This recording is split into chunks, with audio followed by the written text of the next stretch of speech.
Good morning.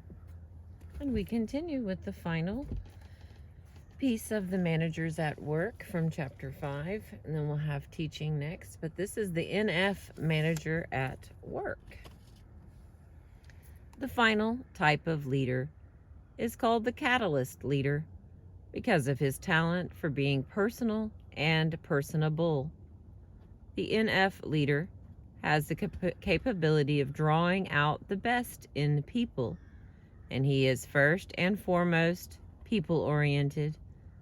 His focus is not on the organization, that is instrumental, in the way of the NT and SJ, but is transactional, a characteristic he shares with the SP manager.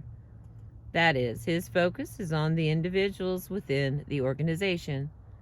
He is very, very personal in his transactions and tends to become deeply committed to the progress of those around him, forever alert for their possibilities in both career development and personal growth.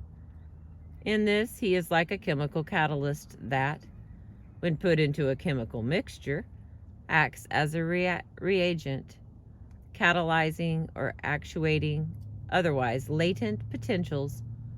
The individual, in encountering such a leader, is drawn out and activated. There's that sun. When the NF manager is around others, he demonstrates an interest in developing their possibilities, and thus his focus is primarily on the potentialities of his staff, with the development of the organizational system being secondary.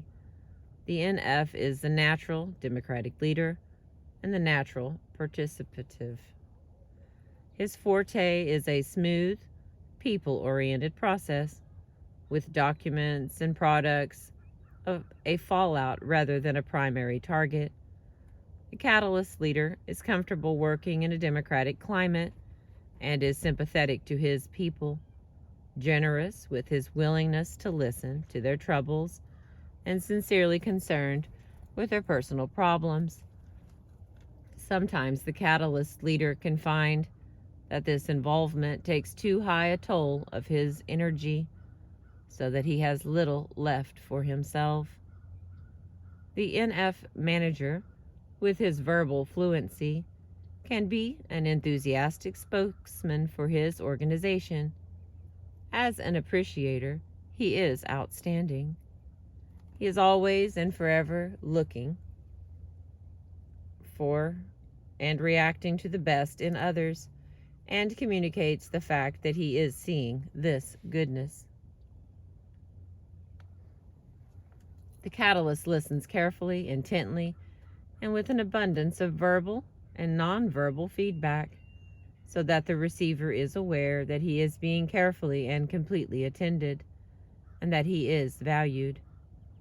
The catalyst, with his gift of language, seems to know somehow how to say the right things at the right time to express appropriate appreciation. The catalyst leader, focusing as he does on people growth, values approval for himself and for his administrative unit. He can, in the process, subordinate his own wishes and wants to the wishes and wants of others, sometimes to the degree that he leaves little for himself. The values and priorities of others have almost erased those he holds. Other people's priorities can very quickly take over because of the catalyst leader's tendency to place the needs of others before his own. Like the SJ manager, the NF manager can then get overtired and come to a point where he finds little personal reward in his work. The obvious way to avoid this, of course, is for the NF leader to review periodically his goals, his priorities, his purposes, to see if he is moving in a desired direction. The NF leader includes the ENFJ, who is the natural leader of this type, and the ENFP, P, the INFP, and the INFJ, who will have to work a little harder at their leadership. Their primary hunger is for a search for self through achieving identity and integrity.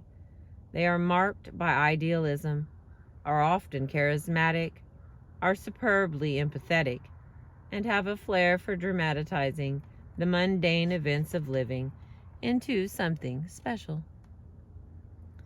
Managerial strengths. The management style of the catalyst leader is marked by personal charisma and commitment to the people he leads. He usually has a tongue of silver and communicates through speech his caring and enthusiasm. He is sometimes gifted in seeing the possibilities of both the institution and the people with whom he works, focusing intuitively on their strengths. He excels in working with and through people, and as the head of a democratically run organization, allows the contributions of all members of that organization to surface. Whew, sorry about that. He usually is comfortable in unstructured meetings. More often than not, he is accurate about the organizational climate. He tends to be patient with complicated situations and can wait for the right time to move forward. The catalyst can be extraordinary as the head of an organization, the visible leader who speaks well for the organization itself and for the people in it. He often has an unusual store of energies, although these seem to come in bursts, powered by a new enthusiasm. Yesterday's projects, at that point, may not receive needed attention. The NF leader has, when he is at his best, the talent, more than any other temperament, for seeing how a liability can be turned into an asset, particularly when dealing with people problems. He forgets very easily yesterday's negative, disagreeable events and tends to remember the agreeable, tending to be a romantic about both the future and the past, always the optimist in his public presentation of self. Generally, he hides his pessimistic moments, wanting to spare others any discomfort that might arise from these down times. The catalyst manager tends to be the best and most abundant giver of appreciation. He uses enthusiasm, listening, and approval as he works with people. Because he gives so much, he himself needs replenishment through having others give to him. In turn, expressions of enthusiasm, listening, and approval. If he receives this support, he can continue contributing at his very high degree of productivity. If he does not, if he is met with continual disapproval, he can become discouraged and may look outside the organization for this kind of recognition. He values words of appreciation from his colleagues, his superiors, and his subordinates, and can appreciate the intentions of the giver even when the approval is oblique. The catalyst manager tends to be motivated himself by positive comments rather than negative ones, tends to see the positive in others and events. In the next section, possible weaknesses as a manager. The NF leader may find that other people's priorities eat up much of his time because he is so responsive to interpersonal transactions, and indeed seeks them out.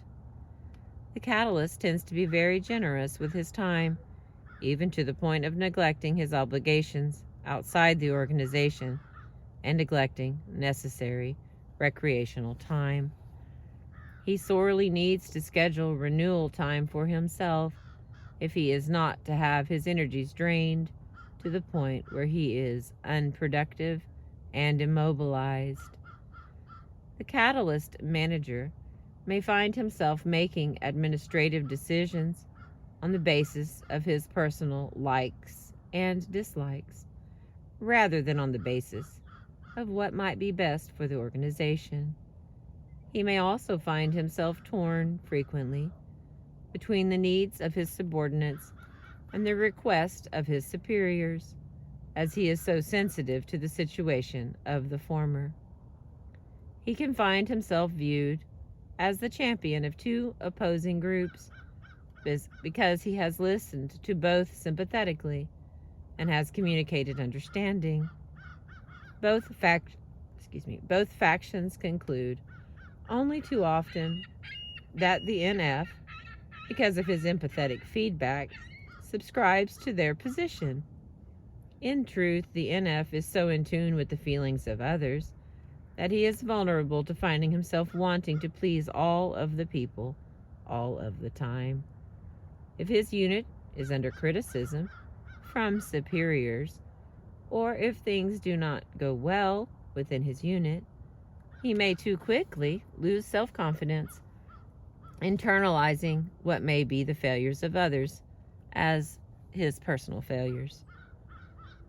The NF manager is able to create a climate where people in his administrative unit have freedom, autonomy, and initiative.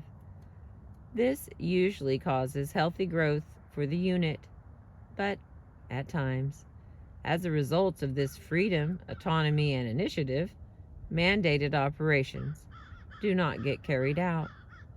The NF leader has to accept the brunt of this, which does not always lead to the best career development situations for him. Another hazard for the NF leader is that he has a tendency to avoid unpleasantness, perhaps hoping that, if he can delay facing these difficulties, they may somehow disappear.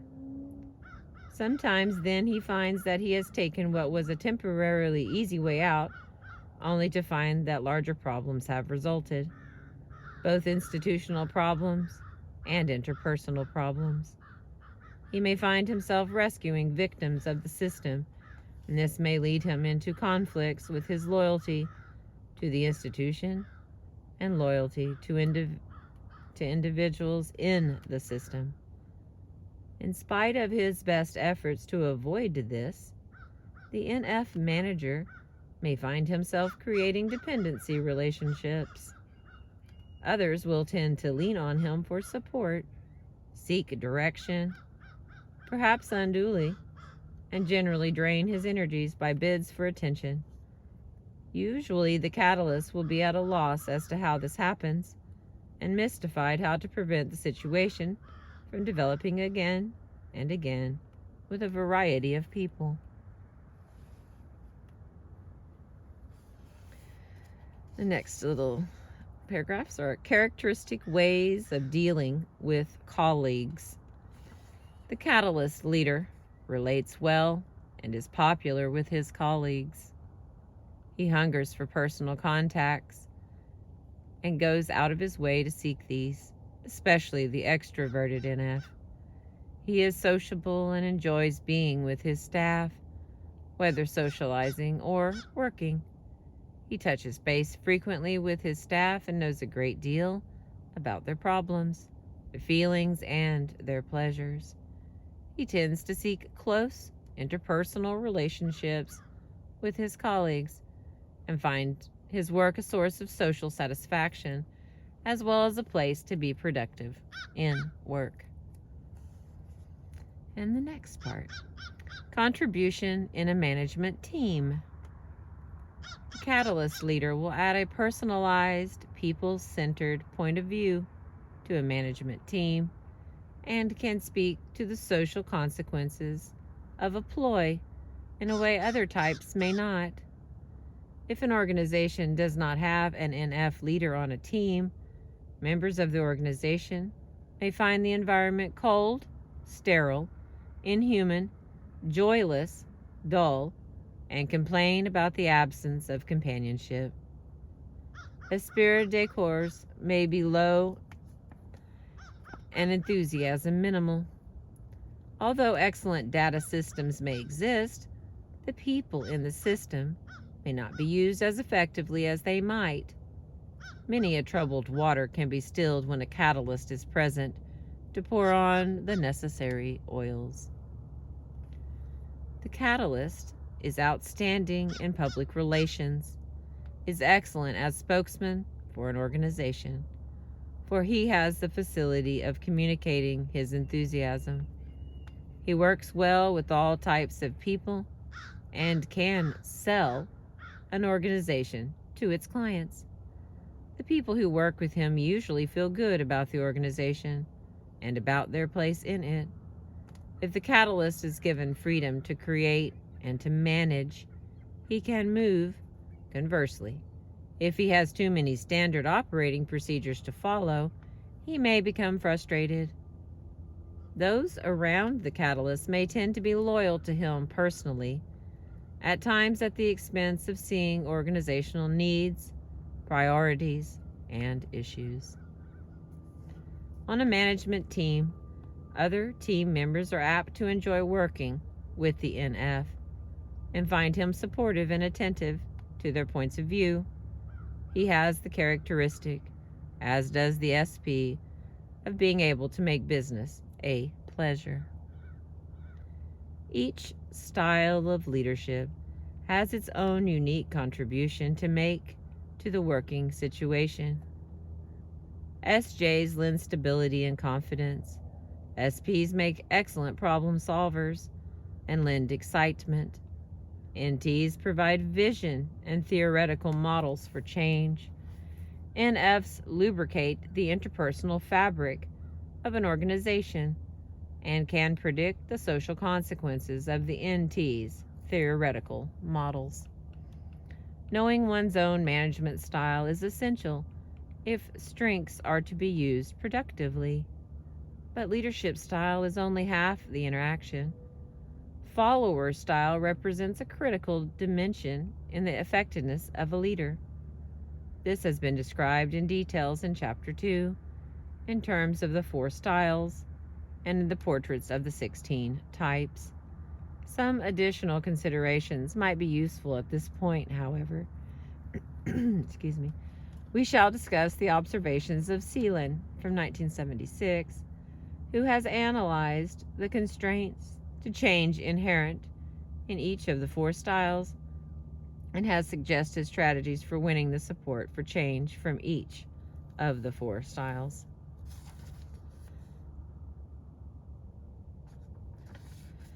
Constraints to change NFs, the final portion of this section. Spokesmen in groups under management may be largely from the NF group, especially the ENFP and the ENFJ. Characteristically persuasive, verbal, and outspoken, appealing to their colleagues through emotion-laden positions. NFs tend to identify themselves and their colleagues as capable, highly trained professionals concerned with the needs of humanity in general and the clients of the institution served in particular. They do not always cast management in this same role. Self-determination is viewed as a crucial feature in the NF's work environment. Autonomy is highly valued as an earmark of unique identity. They are extremely sensitive to even a hint of imposed structure, to the notion of authoritarianism, or in fact, to any move on the part of management that could be interpreted as circumscribing individuality. It is unlikely that any institution-wide change can occur without its being supported by the NFs. Given the NFs need recognition of their individuality, let me read that again. Given that NFs need recognition of their individuality and their personal worth, and given that they are dedicated to democratic processes involving NFs in decision, as in participative management, is likely to elicit their support. If a wanted change can be described in terms of human values, of better meeting the individual needs of employees and clients, then NFs are likely to see such change as desirable. They need an abundant opportunity to discuss possible change long before it is to be implemented.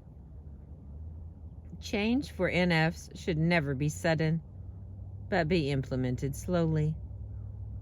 The time-honored management rule of no surprises applies in full force to the NFs. All right, and that is the end of that. The very last little part, let me see, it's only a hand, it's 1:15. Let's see about that. Looks like we got about 10 pages and then we're done with chapter 5 and then done with the entire book.